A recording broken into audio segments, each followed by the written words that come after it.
Good afternoon. My name is Nancy and I am here with another needle felting tutorial.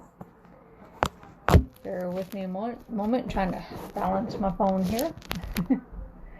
Alright, and today I'm going to be doing a tutorial on how I make my penguins. And it's just simple basic shapes. We're just making an oval and then just a few basic shapes to make your penguin. These are some of my bigger ones. You can also make them a little bit smaller if you'd like to. And what you're going to be needing is, now I always use polyfill. That is just a great budget saver for me. And you can find this, Walmart is the most popular place to find it, of course. You can get it at different craft stores, Joann's, and I believe Michael's has it, and perhaps Hobby Lobby. Now what I do is I discovered that buying the big jumbo box, the big box, turned out to be the better bargain in the long run. Or you can just buy a bag at a time if you want. And then you're going to want your colors. You're going to have your orange for your feet and your beaks, your white for your chest. You need just a little bit of black for the eyes. And then today I'm going to go ahead, just for demonstration purposes, make a green penguin. Why not? You can have any color you want. That's the fun thing about needle felting. You can make your critters any color that you want. You're going to want a felting pad of some sort. As you can probably tell, I've had this for like a couple of years now. It's pretty worn out, but perfect size for me. You're going to want a 3-needle tool. This I picked up, I believe, I think this was Hobby Lobby. Now what I've done is I've got a couple different ones, and I took some nail polish and I painted this one red. That's because this is the one I use strictly for my cores, for my polyfill. And it's just a way that I do organizing, keeping things separate. Or what you could do, if you can't get a hold of a 3-needle tool, you could always make one yourself. This is some single needles. I saved them out of the first couple of kits when I first started needle felting. Oh, and that's a little tip for you to always save your needles out of kits. And then I have seen on some tutorials that sometimes people take single needles and rubber band the tips together, and I made this one is a 3-needle tool, and I've seen people actually do up to like 7, so that's a little tip and trick. You're going to want some fingertip protectors. I highly recommend these. Back when I was first learning how to needle felt, when I was still new to it, I didn't have these yet. Oh boy, trust me, you're going to want some. Alrighty, and what you need to do is just start with some, hello monkey. Everybody, this is Monkey. This is my oldest fur baby. Can you get out of the shop, please? Hey, come on. I had to come up and see what Mommy's doing. This is my oldest fur baby. This is Monkey. Yeah, she's the old cat. Yeah. Can you get down, please? She just had to come and see what Mommy's doing. Come on, get down. Monkey, come on, get down. Go that way. Go that way. Go on, fat cat. Yeah, she's our oldest baby. We have 3 of them. Kitty Bit is our middle child, and then Sugar Puff is our baby. And anyway, just taking a small piece of your polyfill, if you just kind of fold it in amongst itself. And here's a little trick that I do, just to kind of help get it started, is go ahead and roll it in between your hands. Just kind of squish it, you don't have to go hard, just kind of squish it. And if you start rolling it in your hands, this will start forming a ball for you. And it just saves a little time on getting your polyfill started. Now, sometimes, a lot of people ask, why I always use polyfill for my cores. Like I said, back when I was still new, I discovered polyfill because at the time I wasn't sure where to find core wool. And whenever I would go online looking it up, I don't know if I was just on the wrong sites or what, but it just seemed, to me, for my budget, it was kind of expensive. Now, however, in the meantime, a very good friend of mine has helped make it onto a site, and finally found some I can afford. So, and bless her heart, she helped me get a hold of some core wool. So I do use core wool sometimes, but like I said, most of the time I just go ahead and use polyfill. It's just, like I said, great budget saver. Okay, and once you get yourself like a pretty good ball going, then just take your 3-needle tool.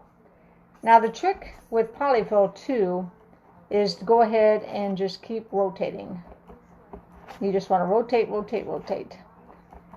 Because one thing I learned with polyfill, one day I was making something, and my husband came up and was talking to me and not paying attention. I was looking up at him and talking to him, and I just kept felting in one single spot as I was talking to him. And then whenever I came back to it and started rotating and going around and around, that spot that I had felted for like a really long time was like really hard. So then it was kind of tricky. Now I managed to build up around it, polyfill around it, and kind of hit it in the middle. But unless you intentionally want to make like a really hard spot in your polyfill, just keep rotating and rotating. Now there will come a time, as we are building our penguin, we are going to purposely felt in just one spot, and I'll tell you about that when we get to that. But anyway, you're going to start forming a ball, and then just grab yourself some more polyfill.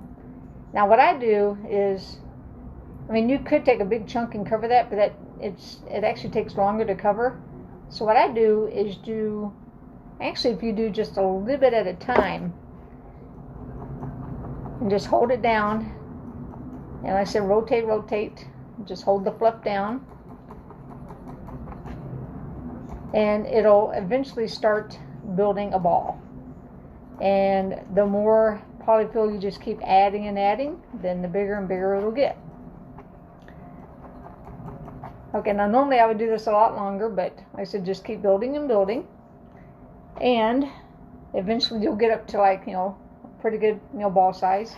Now once it gets to about this size, what I do to make it easier is kind of just roll it down, roll it around, and just see where it lands naturally.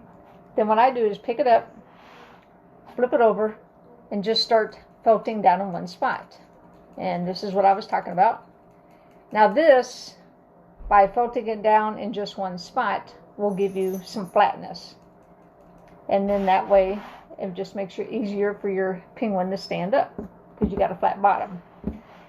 Then, once you get your flat bottom, just take your polyfill, and then just on the top of your ball, just felt, I said, just a little bit at a time, on top of the ball. Now, of course, at this time, too, if you want to make it a little bit fatter, you could add to it, make it a little bit fatter. But what I do is just keep felting, to the top.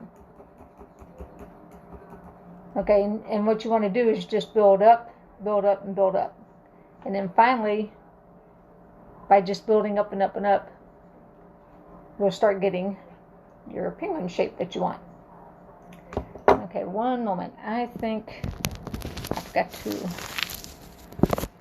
angle down. Okay. I am so sorry I forgot to angle down. I hope you was able to see what I was doing with the with the polyfill. Sorry, I just now noticed that.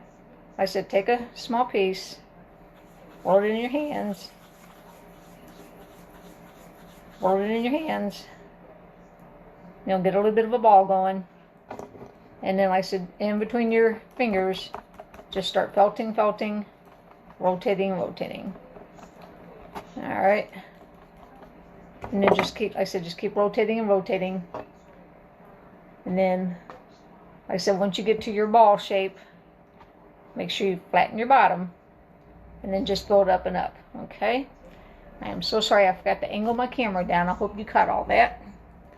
Alright, now what we have here is a smaller penguin, or you can make one a little bit bigger. Okay, those are like the two most common shapes I make, those sizes. Now, in order to make the outline of the face and the chest, what I do is I take good old sewing pins. Now you might remember these from home ec. You might actually have some in your sewing box. Mom might have had them, or Grandma. And these have the rubber tips on them. And what I do is just simply, all you have to do is just simply take them, decide on what shape you want to make, and then all you're doing is just putting them in, and then you're just forming your shape. Now, I was practicing earlier. On this shape, I came down and made like a round belly. But most often what I do is I go ahead and just go down to the bottom. I hope you can see that. I just go ahead and go down to the bottom and outline, the head and the belly. Now, what you can do too is you can always, make a curved outline. You could just do the face and then do the belly separate. It's however you want to do it. But this is the most common outline I do. And I apologize, I also forgot at the beginning to point out, not only will you need these pins, you might also use some quilting pins too. These are great for, I'll be showing you how to hold on the arms and the beak. So these are being way longer. These will hold on the beak and the arms later. And also, if you don't have these, and you just happen to have some quilting pins, you can also use those to make your outline. Now, what I do, when you put your pins in, kind of leave them out a little bit. Don't put them all the way flush. And then grab yourself some white. And you need just a little bit. Just about enough to cover the chest. Now that looks like I got too much, so I'm just going to take a little bit off. And then what I do is kind of pull it apart, kind of fluff it up a little bit. Now, well, hello, Kitty Bit. Here comes Kitty Bit. This is the middle child. She has to walk through too. Hi, Kitty Bit. And then you're just going to lay down in between your pins. Hi, baby. Hi, Kitty Bit. You want to get on camera too? Yeah, this is Kitty Bit. Alright, thank you, honey. My husband just picked her up for me. Yeah, that's our middle baby. Okay, so lay your white down in between your pins. And then with your 3-needle tool, either this one or the one you made yourself, just go ahead and just start tacking down. Now you're probably thinking to yourself, why am I going over the needles? Why am I not, the pins? Okay, since you're doing the white first, and you're eventually going to cover up with color, if your white goes out past the outline of the pins, that, doesn't matter, because you're going to cover it up with color. Or if you want, you can go ahead and pull in your edges and tuck it in if you want. But like I said, if it's out past the pins, that's not going to matter. You can go ahead and just tuck it down, because like I said, you're going to cover it up with color anyway. And the reason you want to leave your pins kind of sticking out a little bit is so that you can see them as you're tacking down.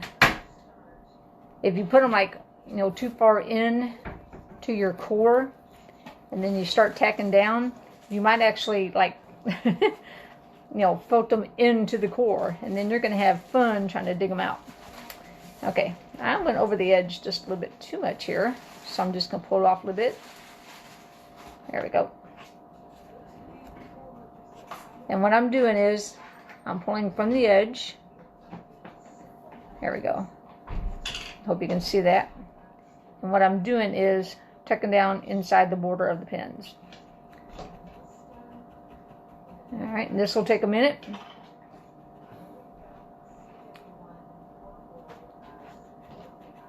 And like I said, just tuck down your white. Hello, Kitty Bit. That was Kitty Bit.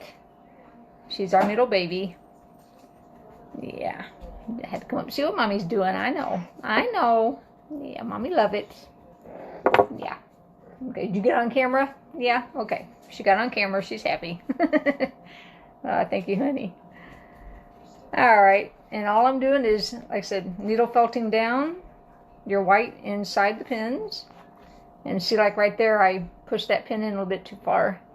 So I'm just going to pull that out a little bit. There we go.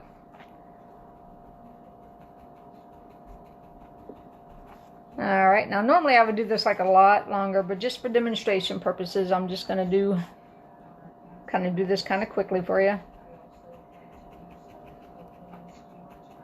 Alright. Now, as I felted this down, I'm pretty much inside my pins. I noticed I came up a little bit short here at the top. So what you can do is just take a small little pinch. Alright, and just fill in where you missed. Alright. Okay, and all I'm doing is filling in right where I missed there. There you go. Then, after you get that all felted down, like I said, I kind of left it not too fancy there. Okay. Then, taking whatever color you want, black or just any sort of pretty color you want, silver, gray. And then what I'm doing is taking my roving. Now this is roving that I dyed myself. Another budget saver I do is I buy roving from Michael's, and I dye with Kool-Aid. And if you'd like, my very first ever tutorial I ever did was how to dye roving with orange Kool-Aid. If you'd like to look that up. If you'd like to have yourself a good laugh. That was my first ever tutorial, and I was really nervous. So if you do watch it, be kind. I was really nervous. Alright, now what I'm just doing is taking just a small piece of roving. Now I find it's easier to start with the outline first. And all I'm doing is laying this down along the pins. Alright, and then just felting down.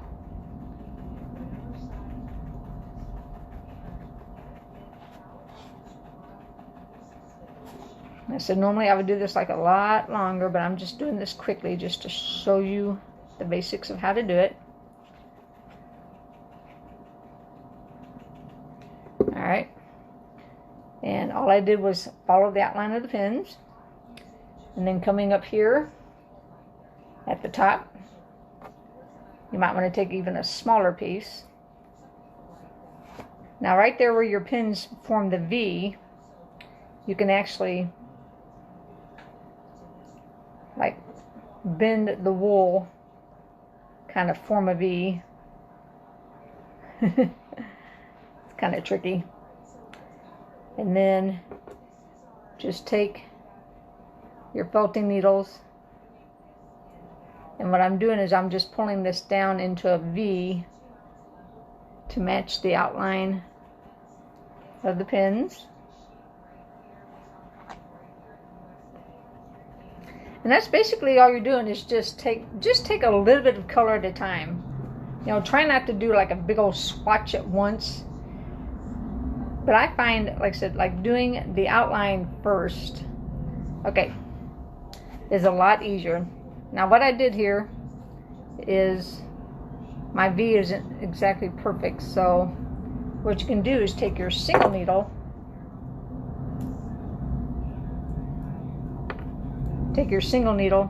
and pull your color down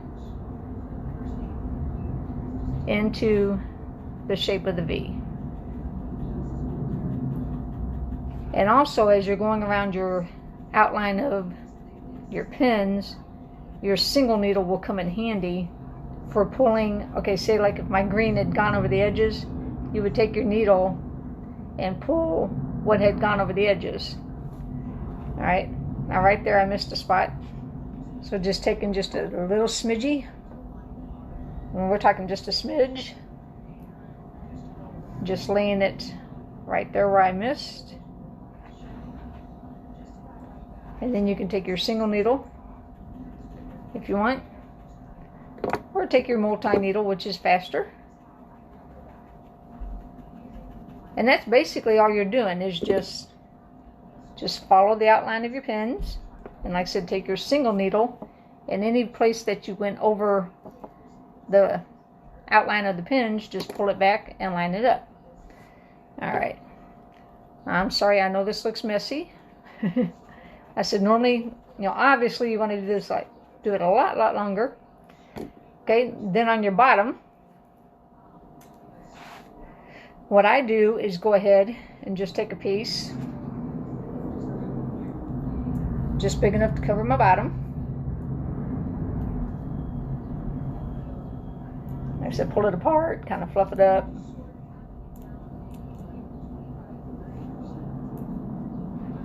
So I take a piece to cover the bottom and kind of do that all at one time.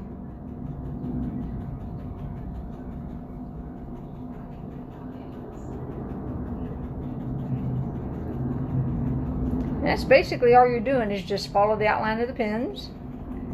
And then when you get to your bottom,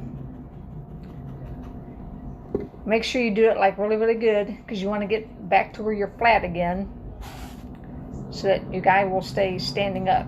Okay, and then of course, you want to do all of this in color.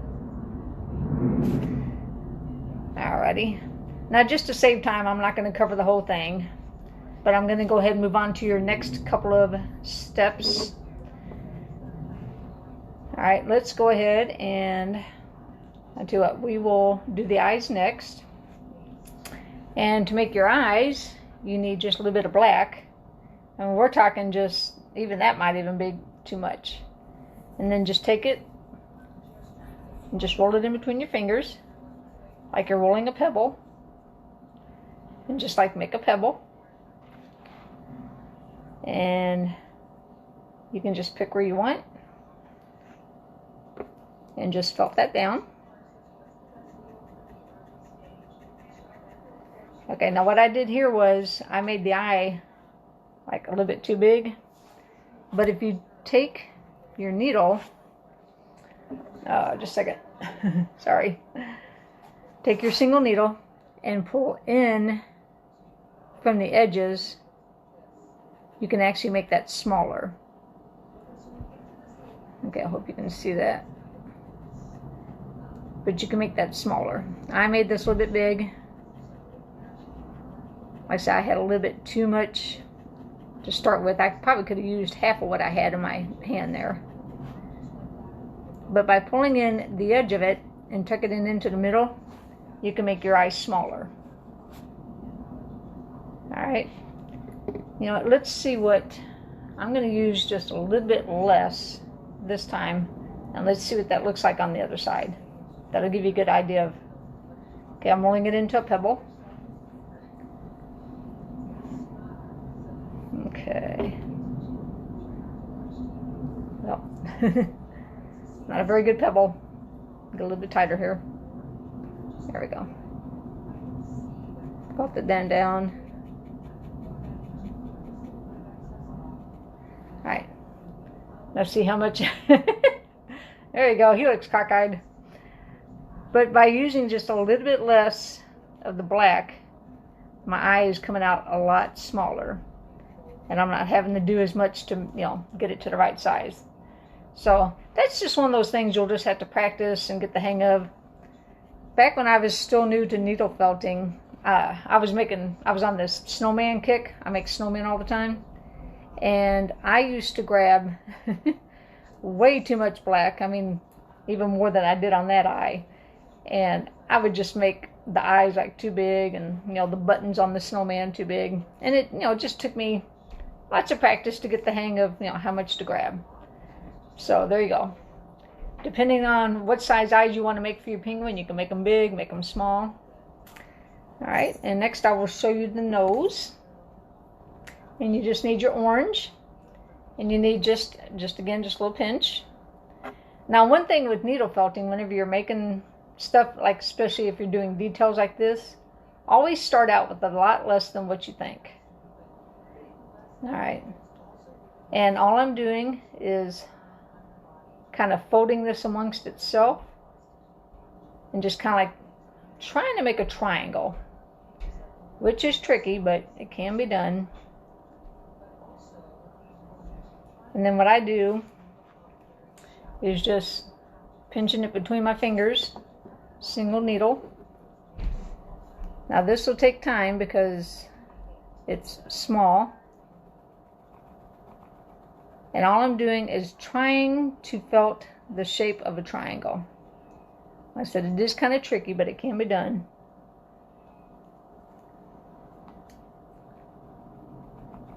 I said this takes a few minutes. Now the tighter, as you're like folding it up and making your triangle, the tighter you can get it folded up, the faster and easier it'll be to felt it. I made this kind of fluffy. But all I'm doing is trying to, except I'm trying to make a triangle. Like I said, when you first fold it up, if you go ahead and fold it up in the shape of the triangle first, that's easier. All right. Now this is kind of, oops. Okay, sorry. Okay. All right. I said this is coming out kind of big, but, well, hello, and we have child number 3. That is fur baby number 3. That is Sugar Puff. She is our baby. She had to get on camera too, I guess. Alrighty, now normally I would do this like a lot longer. You want to make this kind of stiff, but as you can see, the more I'm felting, it's starting to take shape, and it will start getting stiffer and stiffer. And all you got to do is once you get it to the shape that you want, I said normally I would do this longer, but just for demonstration purposes, I'm just going to do this kind of quickly, just for demonstration. Then what I do is once you get the eyes like you want them, is go ahead and place the beak right about where you think it should go. Now this is where your quilting needles, quilting pins come in handy. Just go ahead and poke down right in the middle, right into the core, and that'll hold your beak for you. And then all you simply do is just felt down around the base. And it'll take a few minutes. Also, while you're felting down, if your nose is kind of misshapen, you can kind of shape it at the same time.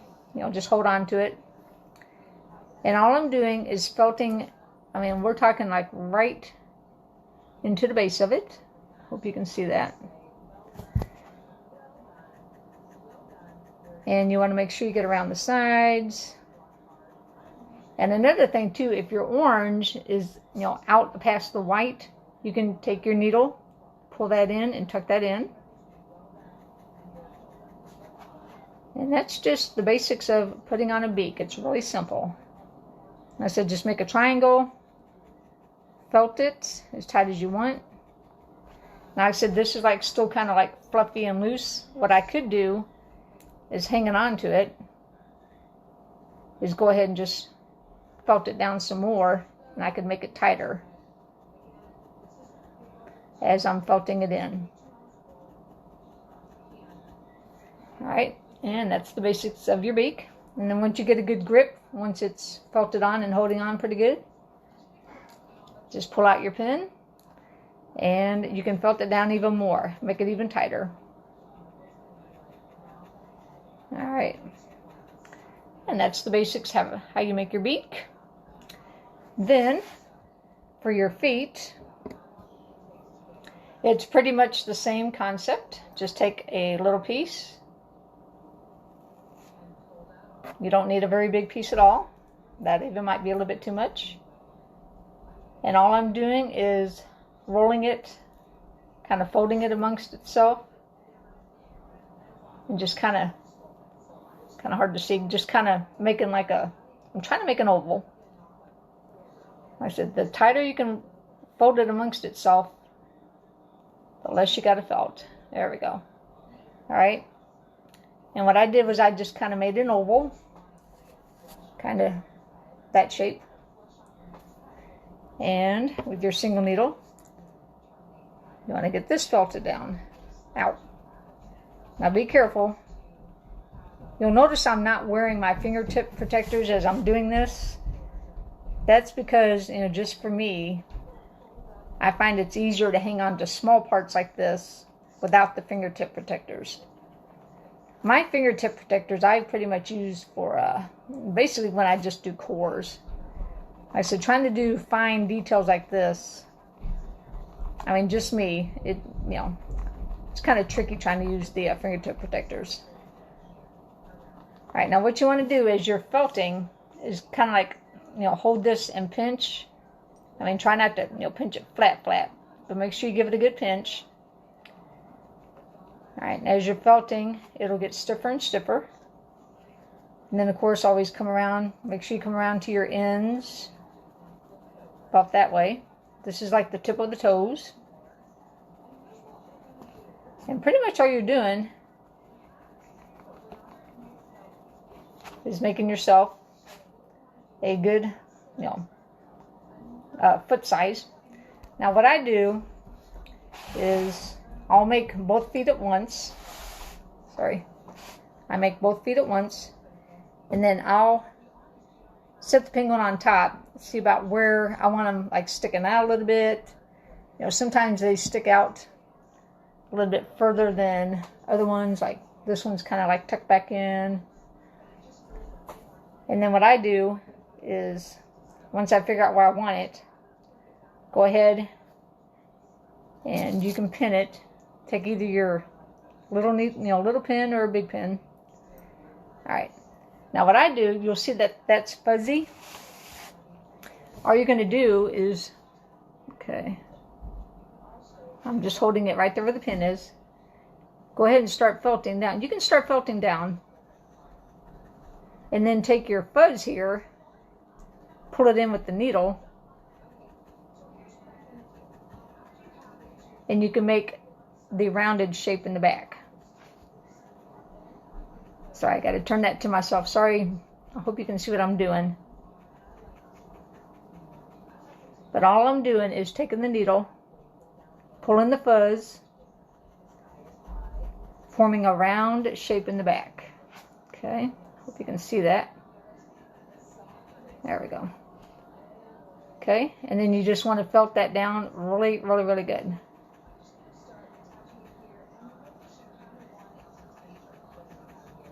I said, there you go. And then that makes your little foot shape. All right, and just felt that down really good. All right, and that'll be your foot. And then, of course, once you get it tacked down to where it's starting to hold, go ahead and put out your pin that's holding it and just finish it off. All right, I know I've said this 50 times in this tutorial. Obviously, you want to do everything I'm doing a lot longer, but I'm just doing this for demonstration purposes. Okay, that'll be the foot. And then for your arms, it's pretty much the same thing as a foot. Just take your color, take off a good chunk. Now, of course, you want to make your arms a little bit bigger than your feet. And then just, what I do is fold over, and then fold amongst itself. And you can kind of form an arm. All right, and just, hang on, I'm trying to get this a little bit tighter. All right. And then you're just felting down. Hi, kitty bit. I have all kinds of co-stars today. Yeah, hi, kitty bit. Hi, baby. Well, hello. Can I help you? Can I help you? Mommy busy. And just like the feet, and just like the nose, felt along the sides first. Whoops, that's not holding. That's okay. Like I said, you know, when you got loose fuzz, trying to just, like I said, the tighter you fold these when you start, the better. I apologize, I'm kind of in a hurry here. I'm not doing it as tight as I should.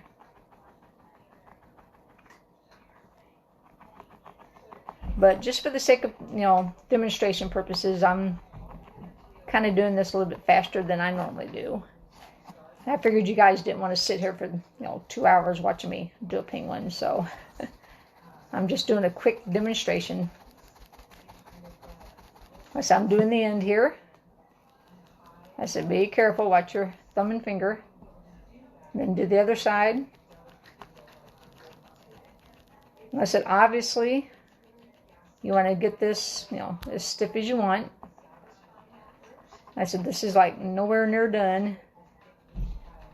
Still kind of loose. But just keep rotating, you know, one side to the other. You could also turn it. Now I'm just doing one side, then the end. I said pinching as I go. Okay, there's some fuzz there, so I'm pulling in the fuzz, tucking that down. Pull in the fuzz, tuck it down. There we go. And like I said, you know, you obviously want to do it a lot longer. Then just pick up your penguin. Decide where you want to put the arm. Okay, I'm just putting it on. Okay, decide where you want to put the arm. Okay, grab one of your pins. I would recommend a longer one. It kind of holds better. Put it right about where the shoulder's at. And then all you're doing is that fuzz is you're felting down the fuzz. Alright, and once you get that all tacked down and it's holding good, then you pull out your pin. Alright, and that is the basics of making a penguin. I know he looks funny. Obviously, I got to go back and redo his eyes. Or you know what? If you want to make a goofy penguin and make different size eyes, go for it.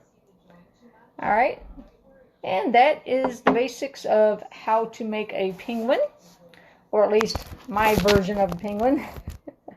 I hope you enjoyed the video and I was able to teach you something. Hope you had fun. And enjoyed my co-stars. Monkey, Kitty Bit, and Sugar Puff. That's my co-stars. And I want to thank you all for watching. Like I said, I hope I was able to teach you something. I hope you enjoy making little penguins. And you all have a great day. Thank you.